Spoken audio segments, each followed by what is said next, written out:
Tamparan keras Gus Fuad Pleret kepada Habib Rizik dan meminta Kapolri untuk menangkapnya karena dianggap provokatif. Yang mau ganggu itu, yang mau merusak itu minggat dari sini. Titik. Saya setuju dengan si Pak Luhut itu. Minggat aja dari sini. Emang kita butuh. Kalian jadi benalu terus-menerus, nggak sadar, nggak mau berterima kasih, nggak tahu diri, rai gedek nek cara Jawa itu. Nggak tahu malu lagi. Rapat jalanan, revolusi, berontak, oh picak matamu, tembak.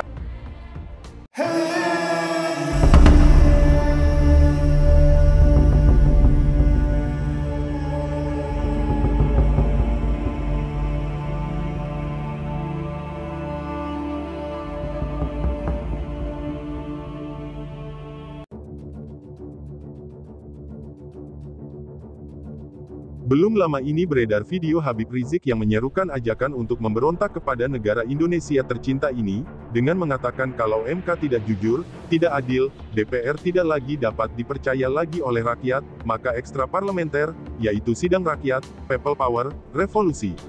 Ini adalah provokasi yang nyata, dan Kapolri wajib mengambil tindakan tegas kepada siapapun yang akan merusak negara kesatuan Republik Indonesia ini. Habib Rizik memanfaatkan ketidaktahuan masyarakat untuk kepentingan politik yang jelas-jelas merusak tatanan bangsa dan negara. Kendatipun pengaruh Rizik Syihab tidak lagi laku seperti dulu, ketika masih banyak yang meyakini habaib keturunan Rasulillah, namun pernyataan Rizik Syihab bisa berpotensi memprovokasi dan menghasut orang-orang yang fanatik buta kepadanya. Dan sudah seharusnya pemerintah ini mengambil tindakan tegas dan terukur kepada kelompok-kelompok yang berusaha menghancurkan kesatuan dan persatuan bangsa. Ada beredar video tentang Habib Rizik Syihab. Nyata-nyata Habib Rizik Syihab itu memprovokasi masyarakat untuk melakukan bugot, memberontak kepada negara. Ya, dari video ini tadi juga Rizik Syihab mengatakan, wah ini kuliah S2 sama Habib Rizik Syihab. Ya itu bukan kuliah, itu provokasi itu. Itu provokator itu namanya, Habib Rizik itu. Jadi memanfaatkan dalam tanda petik ketidaktahuan masyarakat untuk kepentingan-kepentingan politik yang jelas-jelas ini merusak tatanan, merusak bangsa dan negara. Nah ini kalau orang sudah ngajak berontak itu dari segi aturan hukum negara maupun hukum agama, ya itu sudah pengkhianat, sudah wajib nih Pak Kapolri menangkap Habib Rizik Syihab ini. Kalau dibiarkan nanti kasihan orang-orang yang tidak paham, orang-orang yang anggota masyarakat yang literaturnya terbatas, terprovokasi, terhasut. Siapapun yang memimpin negeri ini harus kita hormati, karena sudah melalui pemilihan yang sah menurut aturan undang-undang yang ada. Jangan memanfaatkan ketidaktahuan masyarakat di bawah, untuk menolak hasil pemilu apalagi memprovokasinya untuk melawan pemerintahan yang sah, menurut hukum dan undang-undang yang berlaku di negeri ini.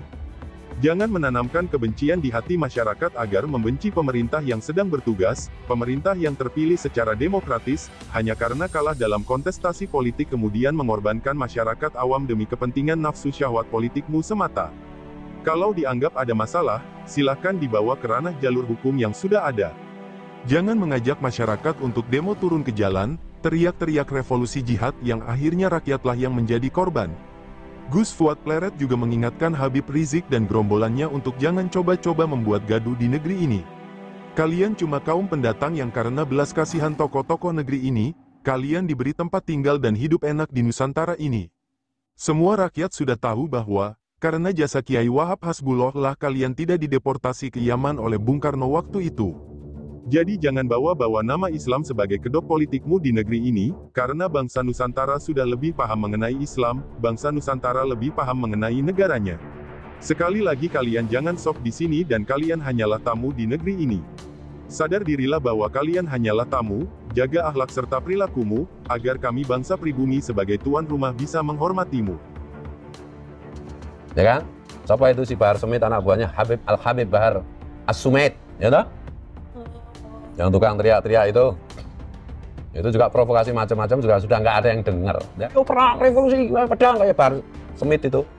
Padahal dia sebenarnya ketakutan aja. Oh tes DNA aja nggak berani, kok mau perang gimana? Jadi ya perilaku para Habib ini menurut saya memang harus didisiplinkan oleh negara.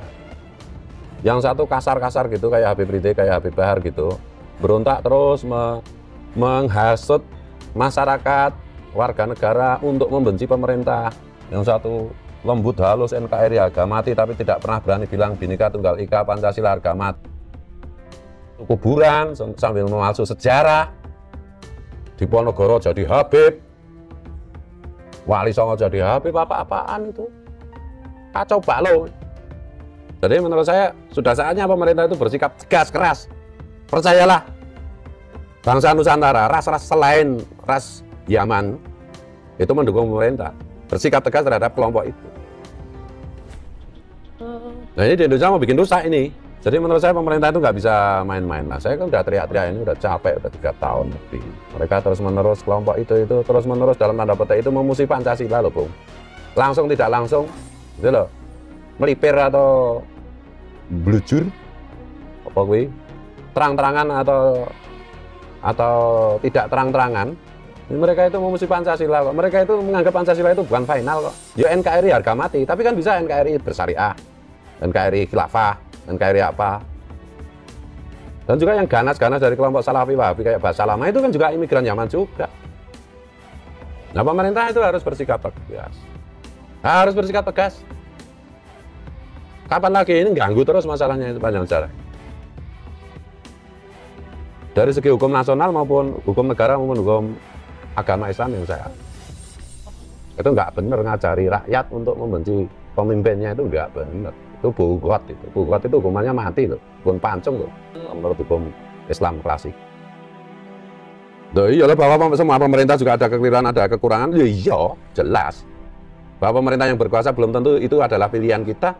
Ya kalau sudah berkuasa, sudah ditetapkan secara demokratis, kita sudah memilih one man, one food, ya gimana lagi, kita harus terima, kan? Harus aminah wa ta'nah. Sepanjang pemerintah tidak melarang kita untuk sholat 5 waktu, kan gitu aja. Kita dukung yang baik-baik, tapi jangan suruh, ayo berontak, ayo revolusi. Apa itu? Memanfaatkan ketidaktahuan masyarakat bawah untuk kalian jadikan gedibal, untuk kalian jadikan apa kuwi jenenge? Korban, apa? Martil.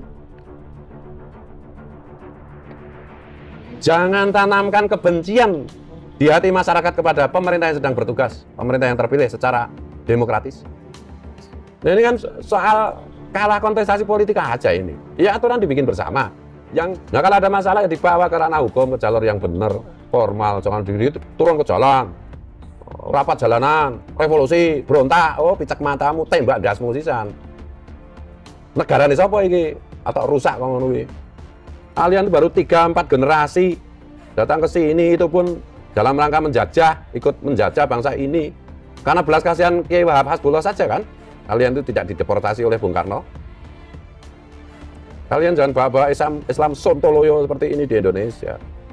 Bangsa Nusantara itu lebih paham mengenai Islam, lebih paham mengenai negaranya. Kalian jangan sok, kata Gus Yahya ketum PBNU dulu, jangan sok di sini itu. Kalian tuh tamu jadi makmum dan macam-macam. Boro-boro berterima kasih, malah bikin gara-gara terus-menerus. Nggak usah menghina leluhur bangsa Nusantara. Leluhur bangsa Nusantara jelas jaya, punya Sriwijaya, punya Majapahit, punya Demak, punya Mataram, punya Cirebon, punya Ternate, punya Tidore, punya Papua, punya Samudra Pasai. Kalian punya apa leluhur? Kalian punya apa? Nggak punya apa-apa kecuali cuma nebeng, nempel. Kalau udah menyangkut bangsa dan negara, saya ngamuk saya. Ya karena cara saya menjaga agama saya itu adalah menjaga bangsa dan negara saya. Kalau bangsa dan negara saya rusak, agama saya juga rusak. Gimana sih? Jangan sok merasa pahlawan.